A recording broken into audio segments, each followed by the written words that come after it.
Varanasi is one of the oldest living cities in the world, with a continuous history dating back 3000 to 5000 years.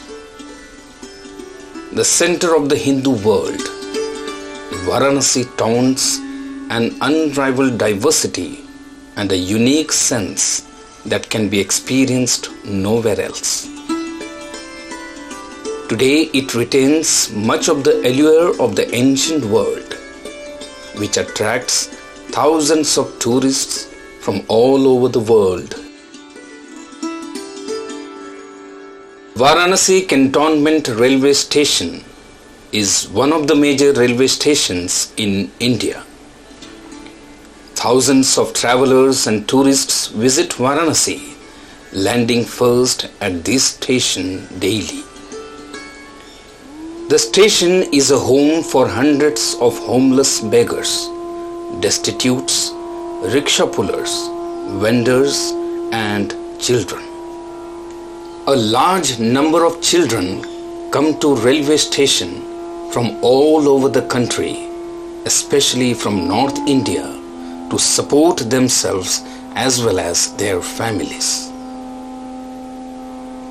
The children who come to railway station are those who face problems in their families or in the community and do not want to be there, maybe due to poverty at home, strained relationship with parents and relatives that compel them to decide to get away from home and land up at the railway station.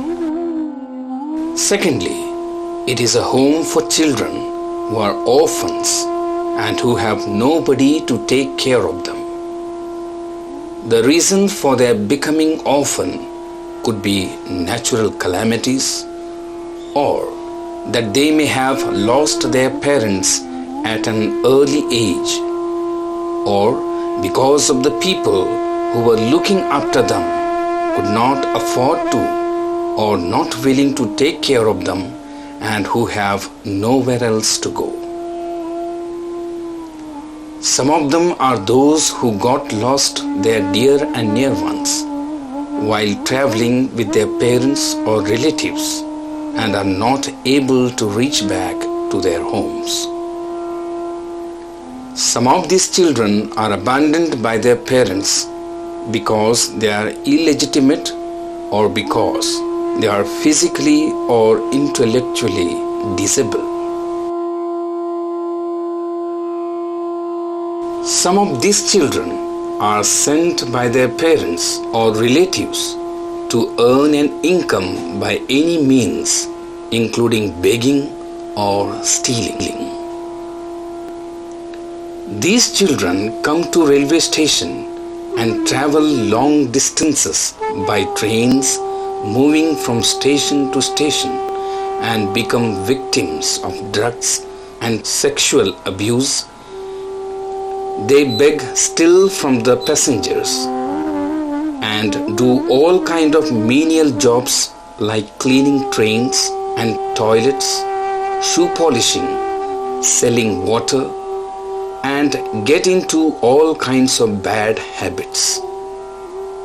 Many of them fall sick, become victims of accidents while trying to move from train to train and while attempting to run away from the police or railway authorities. We are working with these children at Varanasi and nearby railway stations. We try to find their parents or relatives with the help of police, administration, and local press and try to send some of these children back to their families wherever we can. We try to find families for legal adaptation of some of them who have no one else to take care of them. We also find sponsors for some of these children for their education.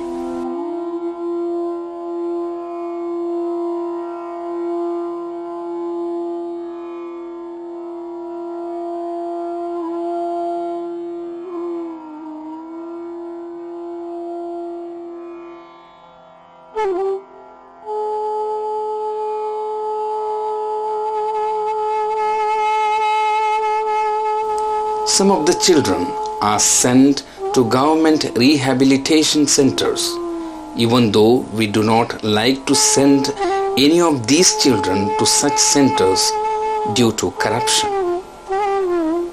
In many of such centers, especially in North India, the authorities punish them severely, sexually abuse them.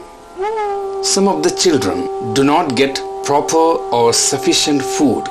In many of such centers, make them work long hours in unhealthy conditions and do not send them to school.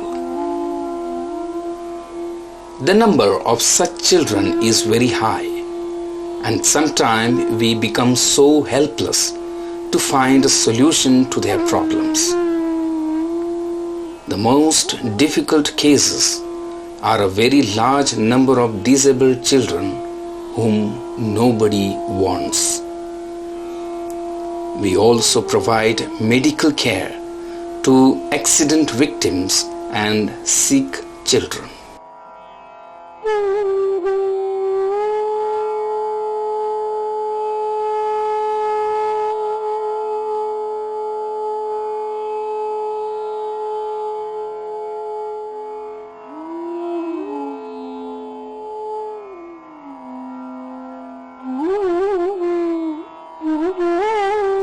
The major objectives of the interventions are rescuing the children from forced labor and beggary,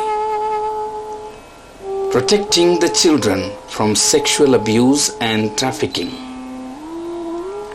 liberating children from drug addictions and sale of drugs,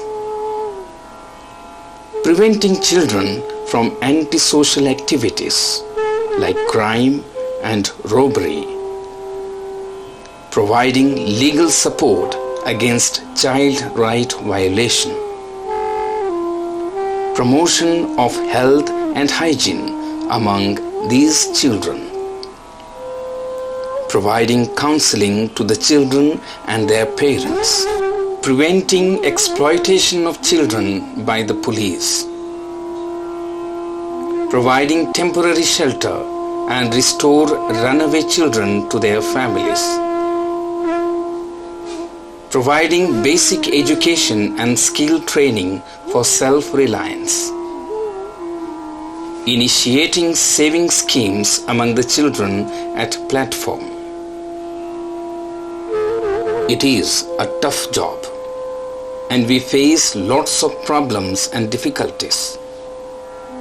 But we find many of these children are highly talented, and if given opportunity, they can do well.